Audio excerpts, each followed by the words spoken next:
2 Timóteo capítulo 3. Nós estamos continuando o que iniciamos na escola bíblica, tá? O nome do sermão, do estudo, que iniciamos e que é o sermão agora à noite, é Por que estudar a Bíblia? É uma pergunta, tá? E nós começamos a responder de manhã, por que estudar a Bíblia? Vamos mais uma vez falar com o nosso Deus.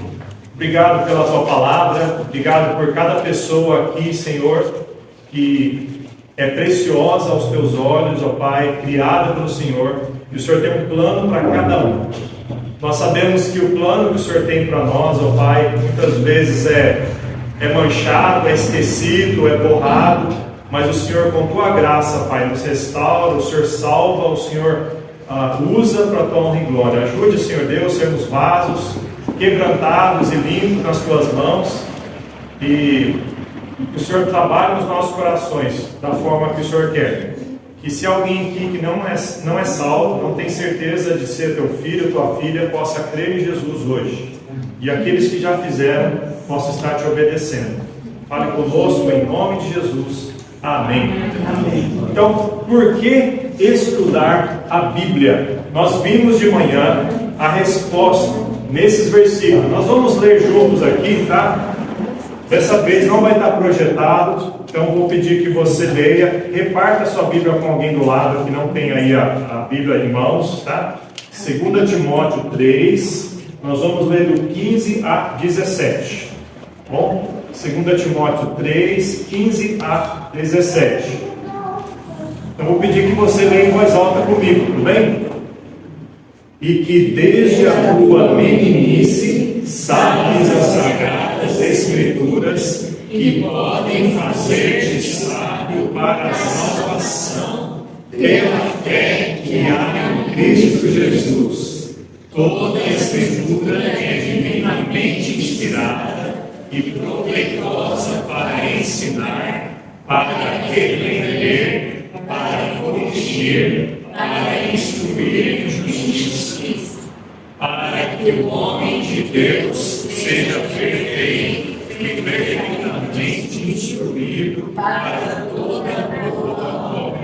Então nós falamos hoje de manhã, demos a resposta em duas partes. Nós falamos da primeira parte, por que estudar a Bíblia? Primeiramente é para o novo nascimento, o nascimento espiritual. Nós falamos que essa epístola, essa carta, 2 Timóteo, foi escrita por Paulo para um homem chamado Timóteo.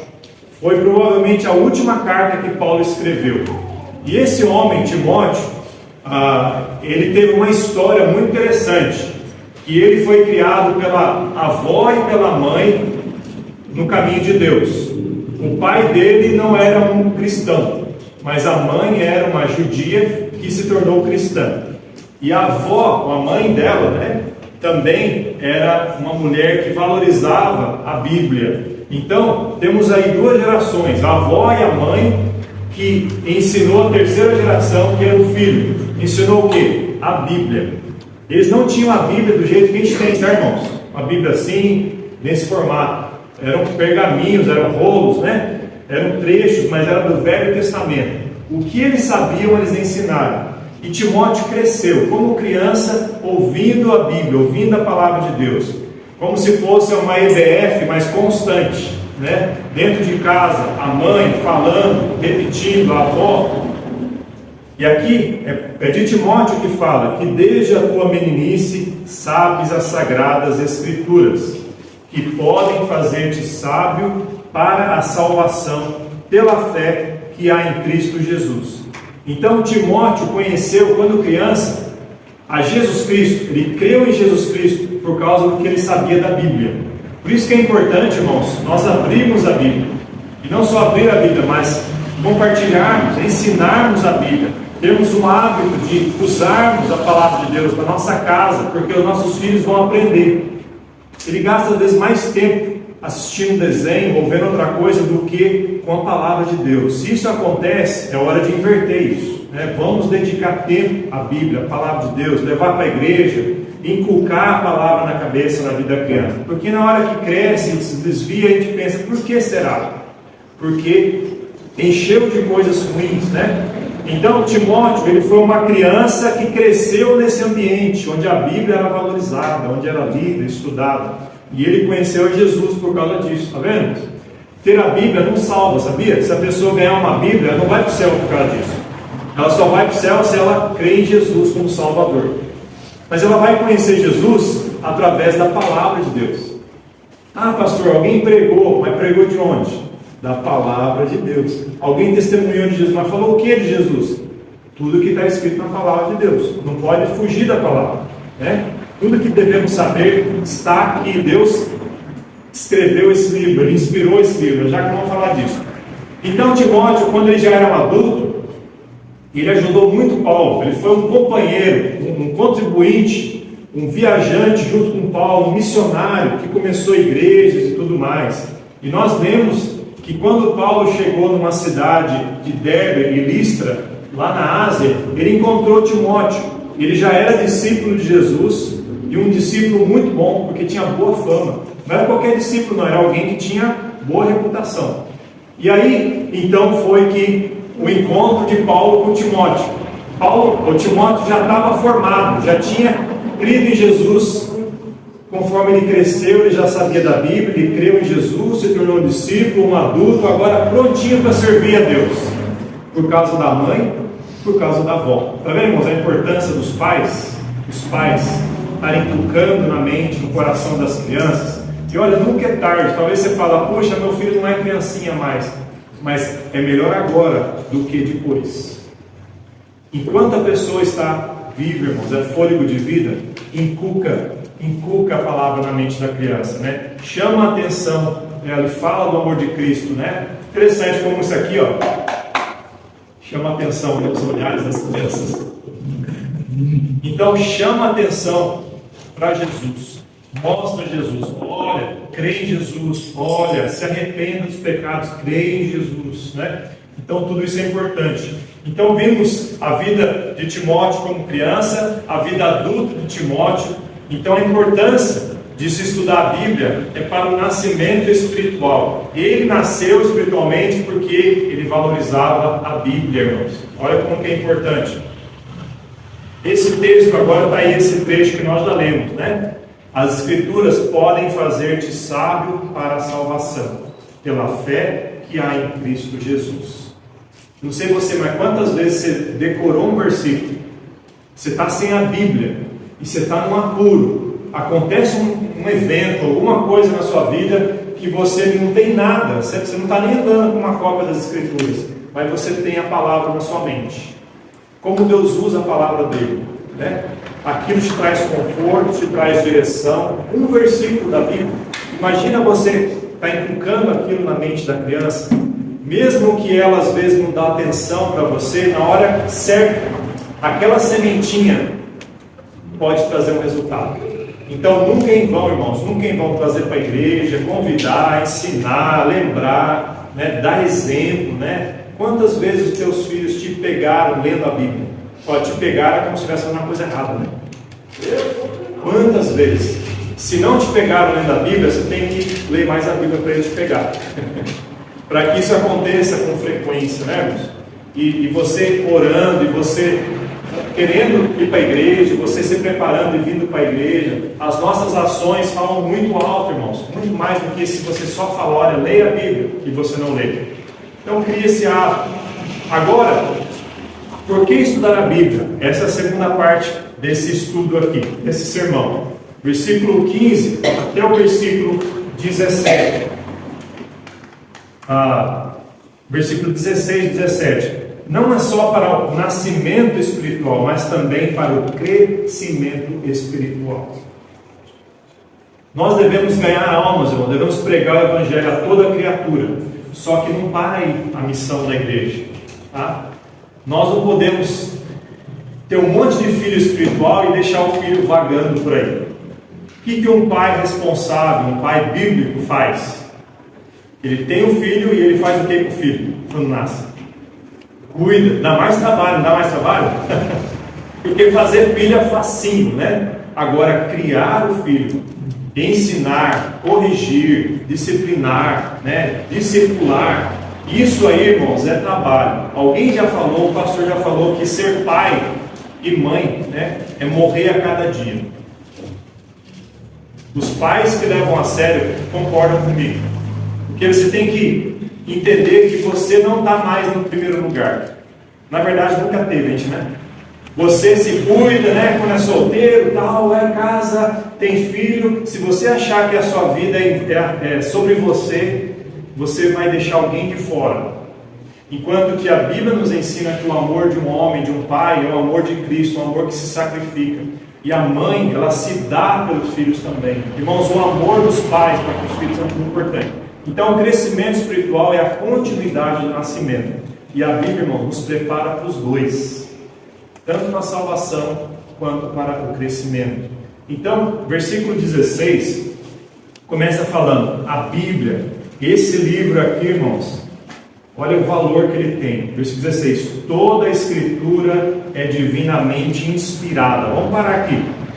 Toda ela, irmãos, de Gênesis a Apocalipse, do primeiro ao último livro, toda ela, irmãos, é inspirada por Deus, tá? Isso quer dizer que Deus, ele se responsabilizou em fazer com que esse livro começasse, em que ele continuasse, e ele não vai ter fim, tá, irmãos? Tudo vai passar nesse mundo, menos as palavras de Deus. Tudo vai se cumprir, irmãos. Nós podemos ter certeza. Jornal, política, economia, todas essas coisas que ocupam tanto a nossa mente, nosso coração, não é errado ocupar a nossa mente, mas não pode tomar o lugar de Deus, da palavra de Deus, tá? Na verdade, se você tem Deus e a palavra dele no lugar certo, todas as outras coisas vão se encaixar do jeito que agrada a Deus. Mas se a Bíblia ficou de lado, você vai ficar míope em qualquer outra área. Você vai ficar tomar decisões erradas nas outras áreas também. Mas quando Deus está em primeiro lugar, as coisas vão se encaixar de uma forma maravilhosa, né? Deus vai te orientar, Deus vai te guiar. Então, toda a Escritura é divinamente inspirada. Isso quer dizer, irmão, que a Bíblia tem Deus como uma fonte, tá?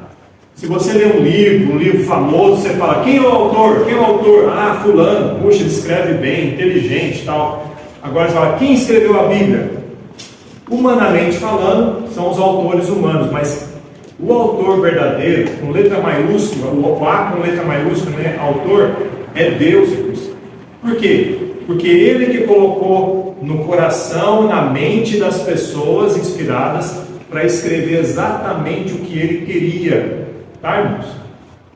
Agora eu peço que você leia, abra em vários lugares da Bíblia, tá? Números capítulo 23, 19. Números 23, 19. Deus não é homem para que minta, nem filho do homem para que se arrependa. Porventura diria ele e não faria? Ou falaria e não confirmaria? Sabe por que você pode confiar, irmãos? Na palavra de Deus, você pode confiar 100%, porque o autor da Bíblia nunca mente, tá? Deus não mente. Eu minto, você mente. Se você falar que não, você está mentindo. Nós mentimos porque somos pecadores, irmãos. Mas Deus, Ele é totalmente santo.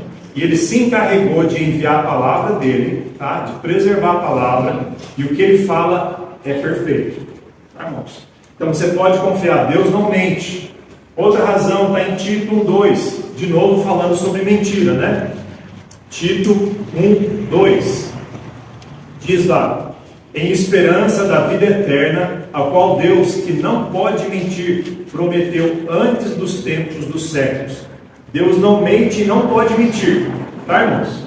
Então é algo que é impossível nesse mundo, é Deus mentir, tá? Você vai falar, mas eu acredito em tudo agora, eu não acredito em nada. Não, você pode acreditar nisso, Deus não mente, você pode ter certeza. O nosso inimigo mente toda hora.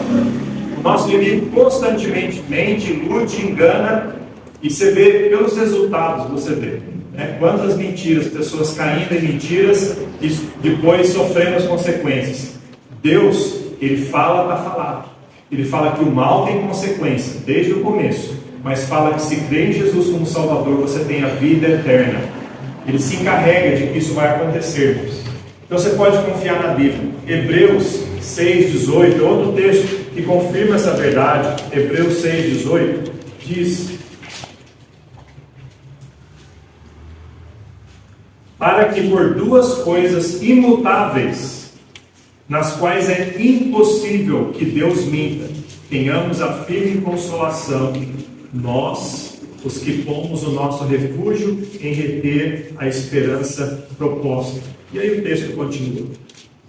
Não precisa ficar reforçando essa verdade. Fato é, Deus só fala a verdade. Podemos confiar nele. Você quer pautar sua vida em algum lugar? Você quer ter um modelo para qualquer coisa?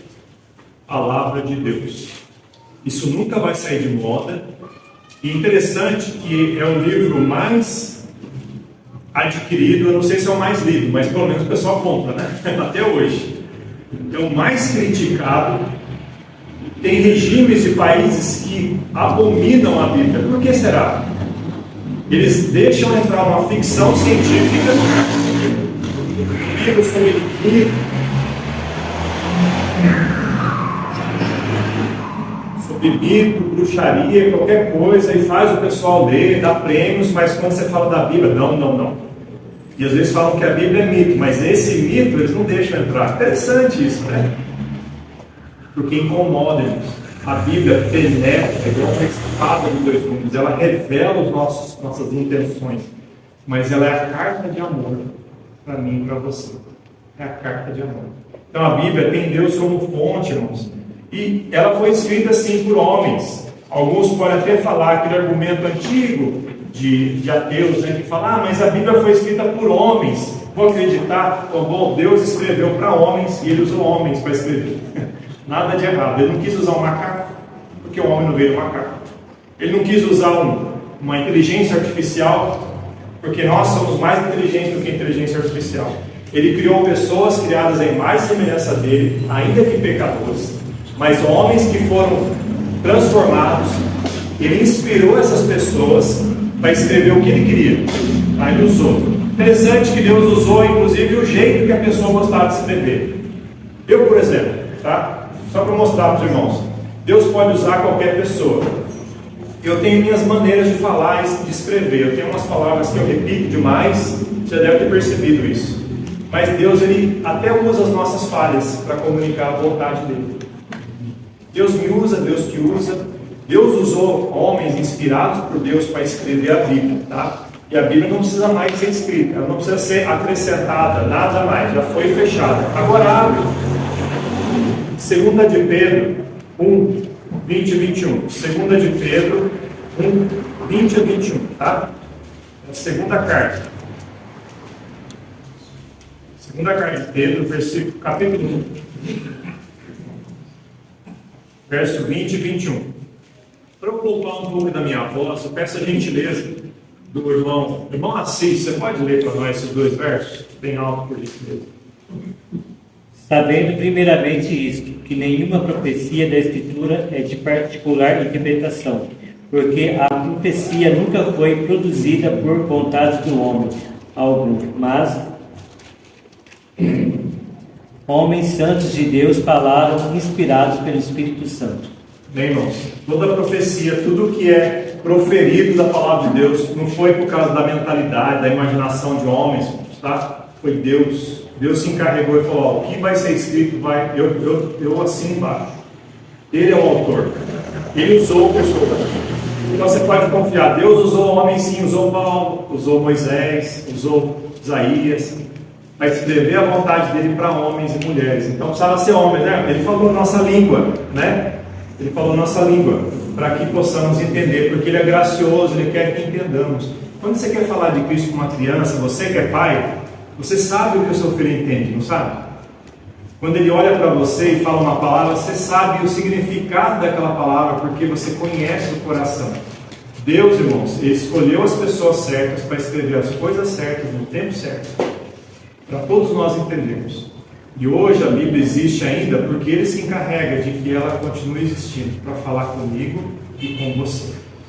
Confiemos na palavra de Deus, porque Deus é a fonte. Deus usou homens inspirados como instrumento. E qual que é o proveito da Bíblia? Para que serve a Bíblia? Ah, pastor, serve só para ensinar as pessoas a se comportarem. Será que é só isso? A pessoa tem uma boa moral. Será que é isso? Ah, a religião é bom para todo mundo a religião. Todas essas coisas são benéficas, né? Você quer ver um cidadão bom, honesto, trabalhador? Alguém que cresce ali, seguindo os princípios cristãos, vai ser isso. Só que eu vou além disso, irmãos. Não é só seguir, copiar e colar os princípios cristãos. É deixar que Cristo viva em você. E tudo que você pensa, decide e faz, vai ser diferente, vai ser honroso para Deus. Porque você está agindo e pensando como Cristo, que vive em você, agiria e pensa. Isso que é, irmãos, deixar a palavra fluir em você. Então, para que serve? Qual que é o proveito da Bíblia? Vamos ver o versículo 16. Diz para várias coisas. Toda escritura é divinamente inspirada e proveitosa para ensinar. Bom, o ensino, irmãos. O que é o ensino? Ela mostra a verdade de Deus. Ela mostra a verdade. O mundo está cheio de mentira, não está? Não só o mundo, né? Às vezes até a igreja estão cheias de mentiras, né? Ilusões. Como quem sabe o que é certo, o que é errado, o que é verdade, o que é mentira? É só olhar o padrão, tá? A gente quer um pedreiro, um mestre de obra, um mecânico, seja lá o que for, quando ele quer fazer uma coisa para ficar certinho, ele pega uma régua, né? A régua é o padrão. Você não foge dela, né? E o padrão, irmãos, é a palavra de Deus. Ela ensina a verdade. A Bíblia nos mostra a verdade. Ela é conteúdo, irmãos, não só do que nós cremos, mas do que nosso comportamento, do que nós fazemos. E então, o que a Bíblia faz? Ela mostra para você o certo. Ela chega, né, ela revela. Então você está lendo a palavra de Deus e fala, puxa, eu não sabia disso. Eu não sabia disso. Olha, a vida toda eu achei que era de outra forma. E olha, então Deus mostra para você a verdade. Traz luz nas trevas e fala, opa, Senhor, me perdoa, né? Aí, além de ensinar para você a verdade, ela repreende você. É o que diz, proveitosa para ensinar, para repreender. Repreender é quando nós erramos, quando nós desviamos, né, do caminho da verdade, quando nós pecamos. E não só quando nós erramos, mas quando nós aprendemos falsos ensinos. Então a Bíblia repreende. Ela te chacoalha e fala, opa, está errado, acende a luz vermelha. Quanto mais você lê a Bíblia, mais você vai perceber que tem coisas ali que precisa mudar, não é verdade? Então, por isso que muita gente para de ler a Bíblia, porque começa a incomodar demais, né? Puxa vida, Deus está pisando no meu calo, acho que eu não vou ler mais não. Ah, pastor, quanto mais eu leio, parece que mais eu vejo que eu estou sujo, né? Meu coração era sujo, né? Então, irmãos, se nós vemos, é sinal que Deus está trabalhando. Ele está mostrando a verdade e está repreendendo o nosso pecado. E olha, Hebreus 4:12 diz, porque a palavra de Deus é viva e eficaz, mais penetrante do que espada alguma de 2 gumes, penetra até a divisão da alma e do espírito, e das juntas e medulas, é apta para discernir os pensamentos e as intenções do coração. Então Deus revela para a gente coisas que ninguém consegue revelar. Coisas que nem um estudioso da mente e do comportamento consegue revelar. Deus que te criou não só o órgão cérebro, mas Ele criou você para você refletir a imagem dEle, para você ser criativo. Ele conhece as suas intenções. E a palavra dele tem esse poder de entrar lá no meio e falar, tem coisa ali que precisa ser mudada. Então ela ensina, ela repreende. E alguém uma vez, na verdade, ninguém mais ou menos que D.L. Moody, né? Quem já ouviu falar de Moody, o grande obreiro, teólogo? Ele diz, a Bíblia te afastará do pecado, ou o pecado te afastará da Bíblia. Então, às vezes você está, puxa, eu estou muito ocupado, não tenho tempo, tal, mas eu estou bem com Deus. Eu estou bem, eu estou na igreja, eu vou na igreja, eu vou no culto, eu faço isso, aquilo. Mas você não está lendo a palavra de Deus. Aí você percebe, quando você vai ler, que aquilo te incomoda. Talvez é por causa que você ficou tempo demais longe da palavra de Deus. E você parece que está mais e mais ocupado, porque aquilo te consome. Irmãos, quando nós não estamos lendo a Bíblia, nós estamos mais propensos a cair no pecado, a atolar e afundar no pecado. Então, irmãos, fica perto da palavra de Deus. Deus vai te ajudar a vencer aquilo que vai te fazer mal, que é o veneno da vida, né? Que é o pecado. Além do ensino, da repreensão, a correção. Correção é quando Deus ensina o certo, mostra o que é errado na repreensão e te corrige. Pega você do errado e te leva para o certo, de novo. É isso. Não é só falar do errado. Irmãos, eu sei que tem muitas igrejas que podem e fazem isso. Pega a Bíblia e dá uma martelada na cabeça de todo mundo, né? Pá, você está errado e tudo mais. Não é errado falar que está errado. O errado é só ficar por aí. É não mostrar o certo. E não ajudar a pessoa a fazer o certo. Tá? Isso dá trabalho. É mais fácil acusar e apontar o dedo do que você ter o trabalho de caminhar junto. Isso é discipulado, que vem antes de disciplina. Muita gente quer às vezes só aplicar disciplina sem ter o trabalho do discipulado, porque é mais fácil. Então, irmãos, Deus, Ele tem tudo para nos corrigir, tirar do erro e trazer de volta para o certo. Tirar nossa sujeira, limpar, moldar, lapidar e trazer de volta. Deus tem esse poder, irmãos. Então, Deus nos restaura através da Bíblia.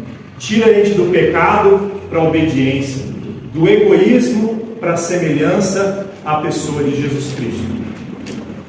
Agora, a última coisa aqui, para que a Bíblia serve, né? Qual é o proveito da Bíblia? Além do ensino, da repreensão, da correção, é da instrução em justiça. Uma vez que a pessoa agora saiu do erro, está no certo, a vida continua. E deve continuar de forma que agrada a Deus. A vida cristã, irmãos, ela não é um ponto, ela é uma continuidade. Ela começa com a salvação e ela vai para a santificação. É dia a dia.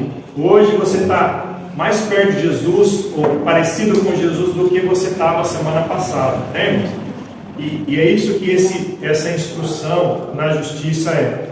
Ela renova a nossa vida, fazendo com que a gente amadureça, seguindo a Jesus Cristo, não só crendo em Jesus Cristo, tá, irmãos? Tem muitos crentes de levantar a mão.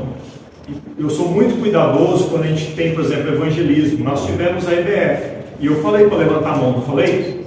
Mas eu procuro tomar muito cuidado e falar, olha, não é a minha oração que vai te salvar, é você e Deus. Porque já houve épocas em que as pessoas faziam de baseada isso, né? Quem quer ir para o céu, levanta a mão. Quem não quer ir para o céu? Todo mundo quer ir para o céu. Só que depois a pessoa nunca mais vai para a igreja. Vai num evento e nunca mais vai para a igreja. Então a vida cristã, ela começa e ela continua, né, irmãos? E a instrução na justiça é para que ajudar aquela pessoa a falar, olha, agora que você, né, bebeu leite, agora aprende a mastigar. Agora eu vou dar carne. Agora você mastiga mais. Você vai ter mais nutrientes, você vai estar forte, você vai estar exercitando. Então, irmãos, a palavra de Deus tem tudo isso. Ela ensina o certo, aponta o que é errado, repreendendo, corrige, tira do errado, leva para o certo. E ela ajuda a gente a crescer cada vez mais no que é certo. Tá bom, irmãos? Por isso que a vida do cristão numa igreja é muito importante, porque na igreja ele vai ver pessoas que estão crescendo, e está em vários níveis. Tem pessoas que estão mais maduras, outros estão mais novas na fé. E o irmão mais maduro vai ajudar o irmão mais imaturo, né? Eu não estou falando de idade, tá, irmãos? Porque às vezes a pessoa pensa, eu já sou mais velho, eu sou maduro. Sim, você é na idade, tá? Mas não quer dizer que você é maduro na fé. Às vezes tem uma pessoa novinha de idade, mas que tem uma vida com Deus de mais maturidade. E essa pessoa pode te ajudar, pode ajudar um ao outro. Tudo com amor, tudo com humildade, tudo com a graça de Deus, sabendo fazer tudo isso, né, de acordo com a palavra de Deus, como Deus nos propõe aqui, né? A vida cristã, irmãos, é a vida de prática, não é de teoria, tá? Por isso você precisa ser instruído em justiça. A minha justiça é trato de imundícia, mas a justiça de Cristo, irmãos, Ele colocou sobre mim quando eu vim nele como Salvador.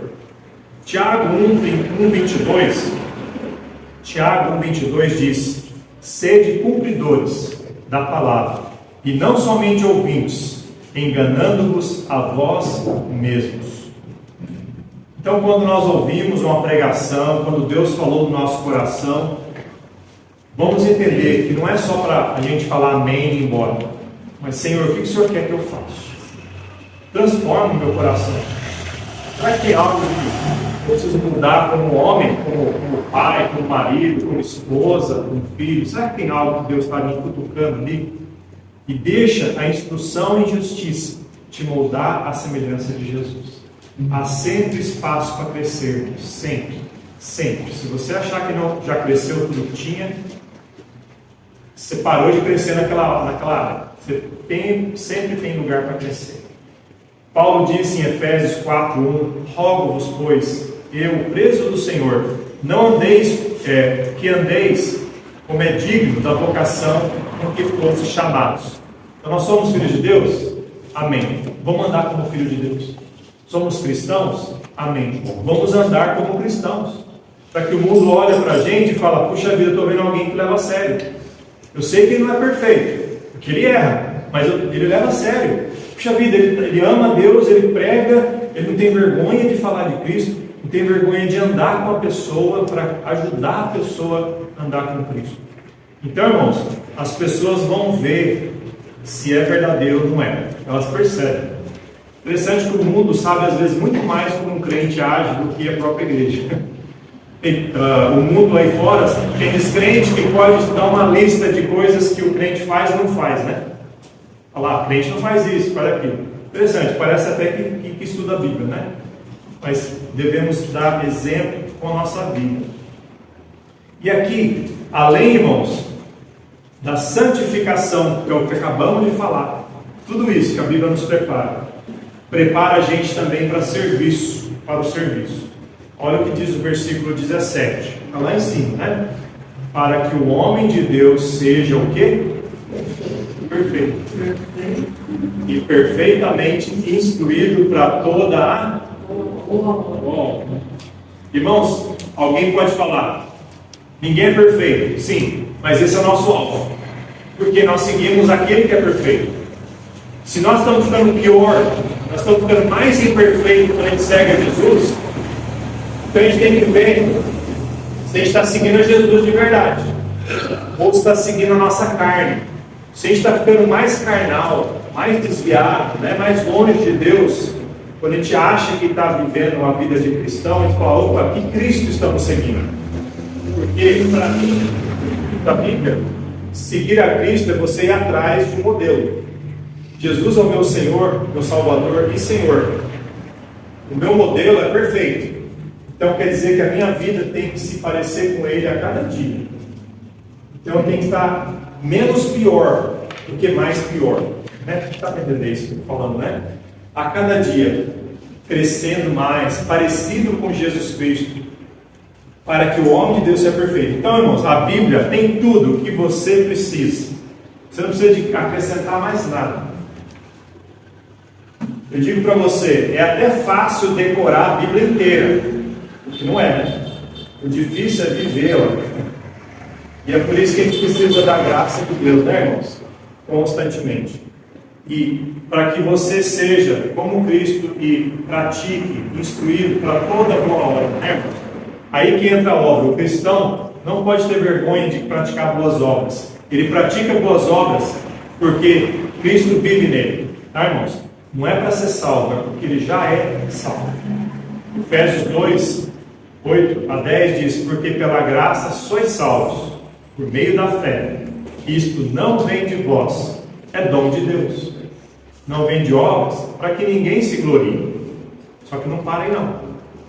Porque somos feitura sua, criados em Cristo Jesus, para as boas obras, as quais Deus preparou para que andássemos nelas. Então, as boas obras foram feitas para os cristãos, genuinamente cristãos. Porque quem não é genuinamente cristão não consegue praticar boas obras. Consegue fazer obras, mas não boas diante de Deus. Só os que têm Cristo conseguem praticar boas obras. E é esse encorajamento que eu queria deixar para vocês, irmãos. Para que estudar a Bíblia? Para a sua salvação, e para a sua santificação, e para o serviço. Queria te encorajar, vamos estudar a Bíblia, vamos estudar mais, né? Tenha sede da palavra, né? Vai lá, todo o tempo. Pede orientação a Deus, tá bom? Vamos